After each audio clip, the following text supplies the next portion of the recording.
Alrighty, ladies and gentlemen, welcome to another arm wrestling video. Now, today's topic, we're going to be talking about the freaks of arm wrestling and why they are so dominant within this sport. What it is about their physical attributes that separates them from the rest of the world and makes them elite at this sport. We're going to go through and introduce you to names like Jeff Dabe, Maateiwarangi Heta Morris, Devin Larrett, and Levon Saginashvili, and probably the most significant of gentlemen in this regard, Oleg Jacek of the Ukraine. We're going to be doing all of this and more as we try to understand what it is that makes you a great arm wrestler. Of course, there's plenty to it. There's lots of hard work and just commitment and consistency.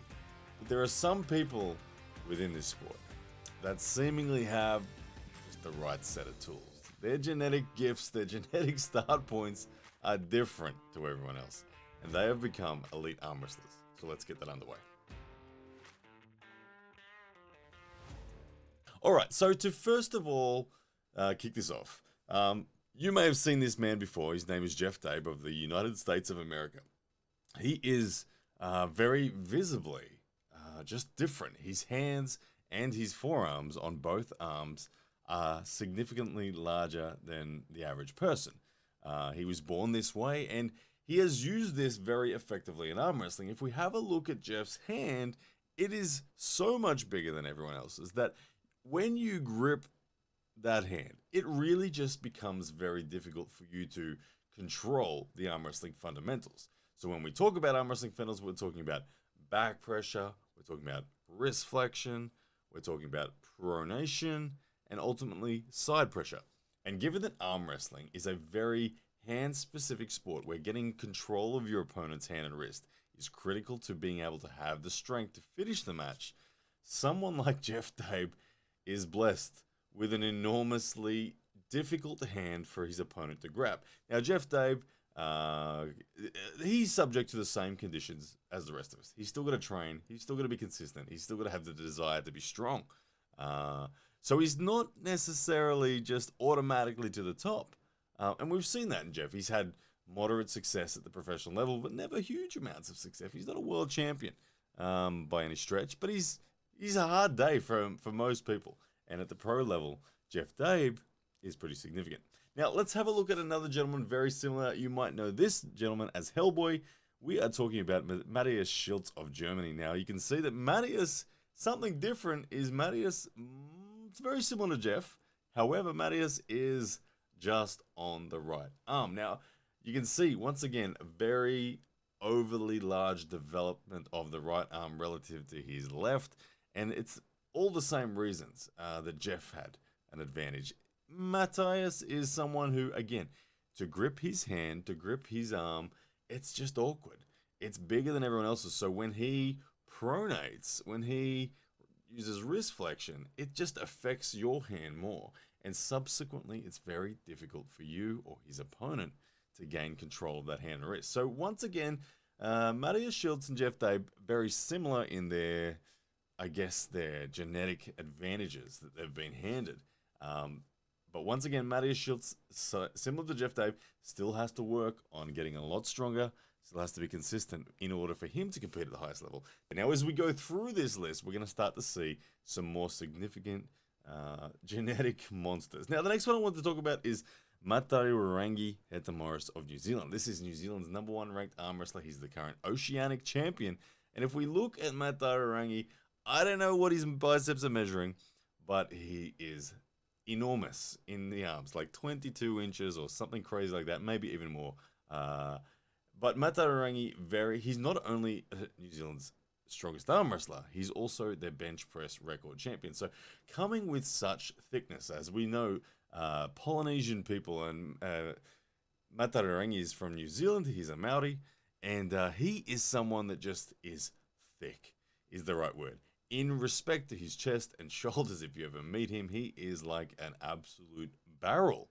The depth of his chest, the depth of his shoulders, the thickness of his arms are enormous. His hand and his thumb, have a look at his thumb right here. Oh my goodness, the thickness of his thumb. Now, interestingly, the genetic advantages that he's been blessed with is not an enormous hand, but it's thickness of his arms and thickness of that thumb. Now, for Maateiwarangi, that means you can imagine the immense backwards or rising back pressure through the bicep and the brachialis that he has. And combined with that enormous thumb, he is able to posting top roll through a large percentage of professional arm wrestlers. Now, once again, Maateiwarangi, he isn't a world champion. He's certainly pushing and climbing the ranks more significantly, but he still isn't all the way to the top. He's not the most genetically blessed out of all of the freaks in the arm wrestling world. He's one of them, no doubt, but he's not the most blessed. And he has subsequent weaknesses in other areas, but he certainly has massive back pressure and pronation through the thumb advantages. Now, moving on, let's have a look. We're going to get to some names that you're going to be very familiar with now. We can't have a list like this without talking about Devin Larrett.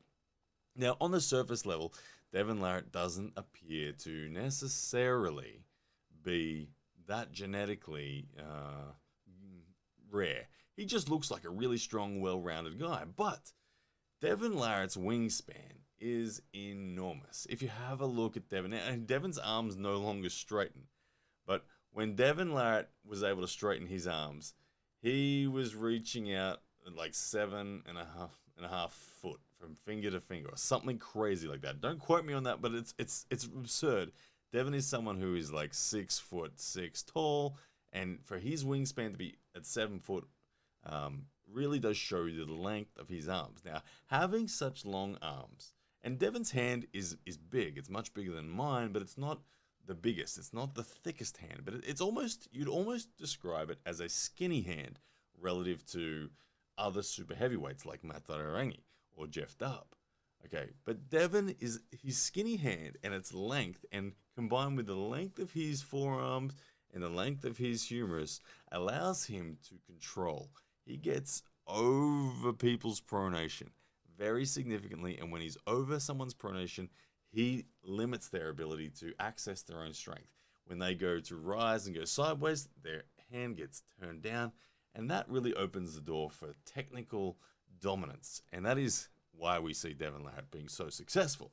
Now, interestingly, the next man I'm going to mention, he's really the number one guy on planet Earth as an arm wrestler. You know his name. It's Levon Saginashvili from Georgia. He is best described as the Incredible Hulk of arm wrestling. Now, Levon is simply gigantic everywhere.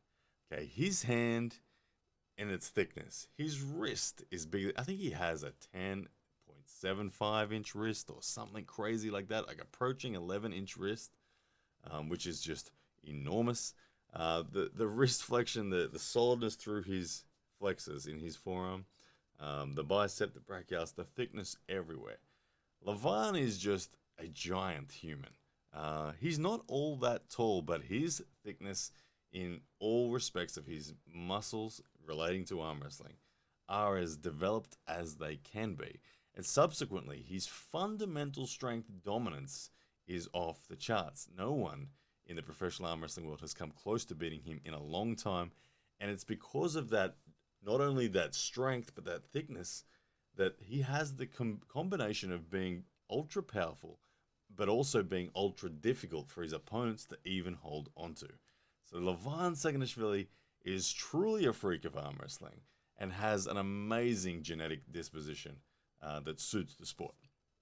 All right, so to wrap this one up, there's one name left that probably is the most significant of genetic, just amazing sets of weapons and tools that you could have to be an arm wrestler.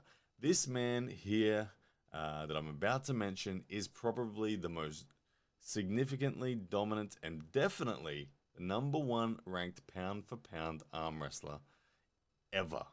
Now, we're talking about Oleg Jacek, and we're talking about, of course, the left arm of Oleg Jacek. Oleg Jacek is someone, as you can see, his forearm, his hand, it is developed crazily. Now, the story of where Oleg Jacek's arm became this was his father described in a documentary that his arm was actually restricted in blood flow in the womb by the umbilical cord, and that caused differences. When you look under an x-ray of Oleg Jacek, you'll see there's great wide spaces between the metacarpals in his hands, and subject to, or contrary to some beliefs, He was never born with an extra finger. He only has the 5 fingers, but they're all very broadly spread out. Now, having a wide hand straight away means a great amount of control in this plane right here, okay, which is supination and pronation.